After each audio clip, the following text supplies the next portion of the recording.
Hi Mark, I'm Doris Wang Yaxing. My student number is S044131. I'm sophomore.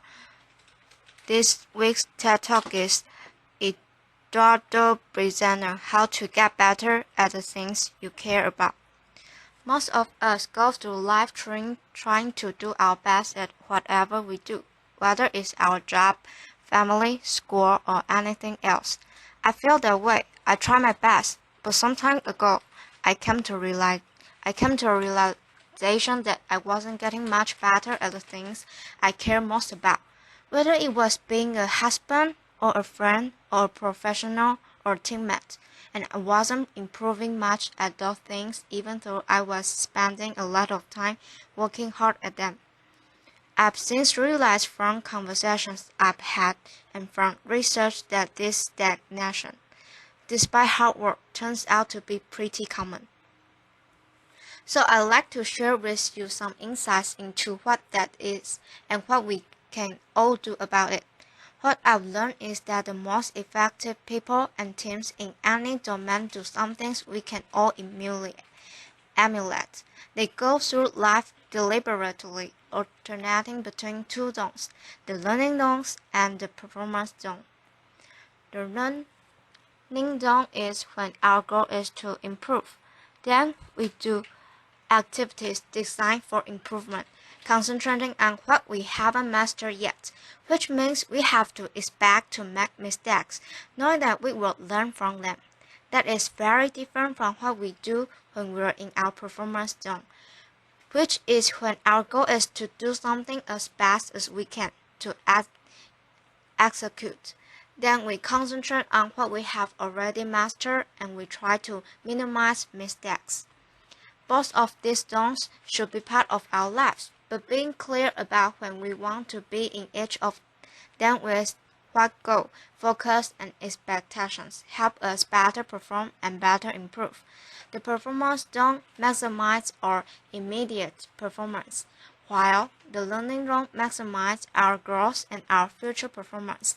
The reason many of us don't improve much despite our hard work is that we tend to spend almost all of our time in the performance zone.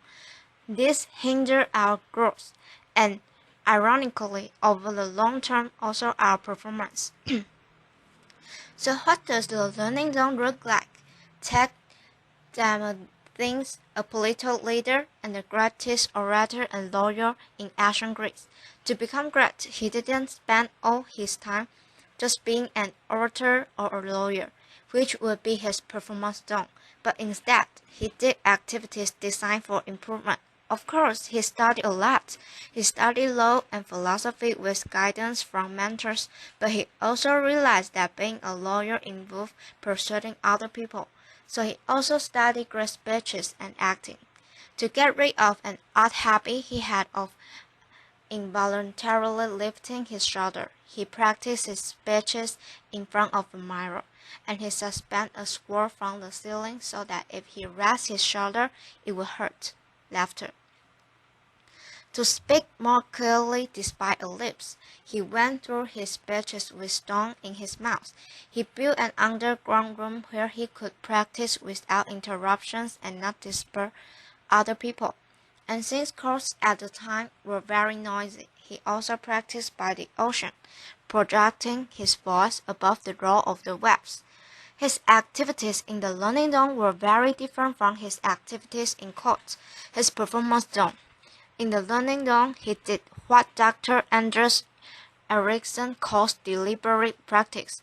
This involves breaking down abilities into component skills, being clear about what sub-skill we're working to improve, like keeping our shoulders down, giving full concentration to a high level of challenge outside our comfort zone, just beyond what we can currently do, using frequent feedback with repetition and adjustments, and ideally engage the guidance of a skill coach, because activities designed for improvement are domain-specific, and great teachers and coaches know what those activities are, and can also give us expert feedback.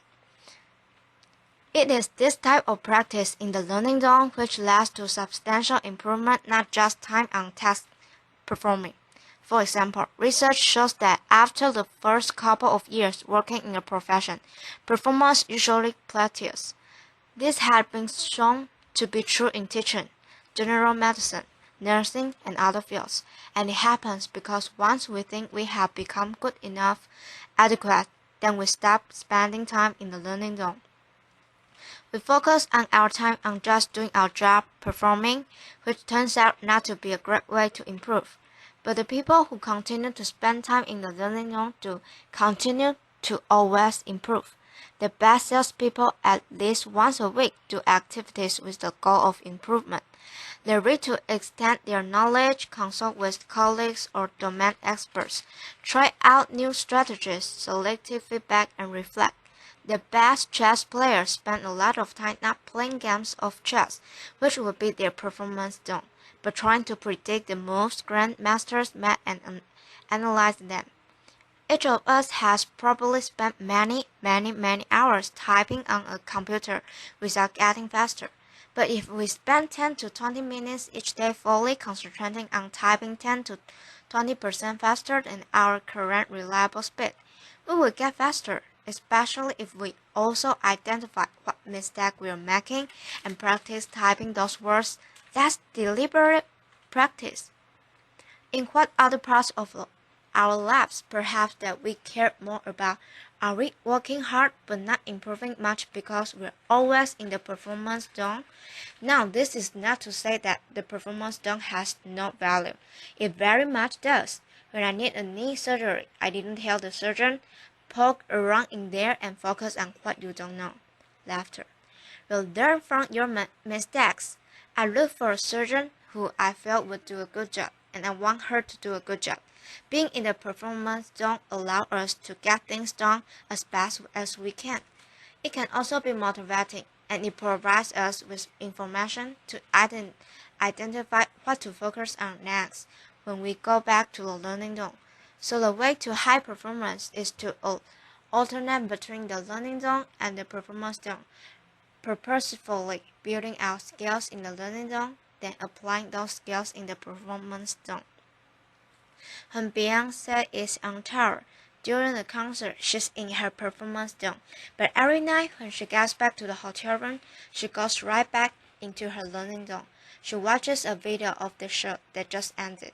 She identifies opportunity for improvement for herself, her dancer, and her camera staff. And the next morning, everyone received pages of notes with what to adjust, which they then work on during the day before the next performance.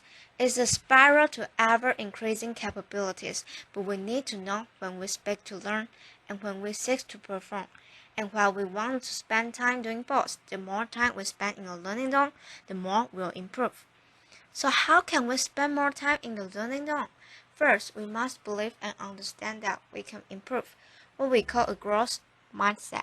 Second, we must want to improve at a particular skill. There has to be a purpose we care about because it takes time and effort. Third, we must have an idea about how to improve, what we can do to improve, not how I used to practice the guitar as a teenager, performing songs over and over again, but doing deliberate practice.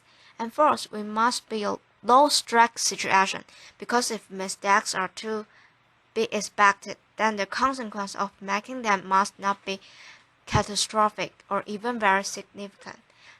A tightrope walker doesn't practice new tricks with a net on the knees, and an athlete wouldn't set out to first try a new move during a championship match. One reason that in our lives we spend so much time in the performance zone is that our environment often are unnecessarily high stakes. We create social risks for one another, even in school, which are supposed to be all about learning, and I'm not talking about standard tests. I mean that every minute of every day, many students in elementary school through college feel that if they make a mistake, others will think less of them. No wonder they're always stressed out and not taking the risks necessary for learning. But they learn that mistakes are undesirable.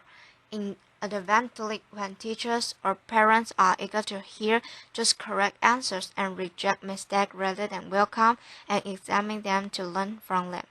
Or when we look for narrow response rather than encourage more exploratory thinking that we can all learn from. When all homework or student work has a number or a letter on it and counts toward a final grade rather than being used for practice, mistakes, feedback, and revision, we send a message that score is a performance done. The same is true in our workplace. In the company I consult with, I often see less execution culture which leaders foster to encourage great work, but that leads employees to stay with what they know and not try new things. So companies struggle to innovate and improve, and they fall behind. We can create more space for growth by starting conversations with one another about when we want to be in each zone. What do we want to get better at and how? And when do we want to execute and minimize mistakes? That way we gain clarity about what success is, when and how to best support one another. But what if we find ourselves in a chronic high-stakes setting and we feel we can't start those conversations yet? Then here are 3 things that we can still do as individuals. First, we can create low-stake islands in an otherwise high-stake sea. These are spaces where mistakes have little consequence. For example, we might find a mentor or trusted colleague with whom we can exchange ideas or have vulnerable conversations or even role play. Or we can ask for feedback or written meetings as projects progress. Or we can set aside time to read out, watch videos, or take online courses. Those are just some examples. Second, we can execute and perform as we are expected, but then reflect on what we could do better next time, like Beyond does. And we can observe and emulate experts. The observation, reflection, and adjustment is the learning zone. And finally, we can let and lower the stakes for others by sharing what we want to get better at, by asking questions about what we don't know, by soliciting feedbacks, and by sharing our mistakes and what we learn from them, so that others can feel safe to do the same. Real confidence is about modeling ongoing learning. What if instead of spending our lives doing, performing, we spend more time exploring, asking, listening, experimenting, reflecting, striving, and becoming? What if we each always have something we were working to improve? What if we create more low-stakes islands and waters? And what if we got clear within ourselves and with our teammates about when we seek to learn and when we seek to perform, so that our efforts can become more consequential, our improvement never ending, and our best even better? Thank you.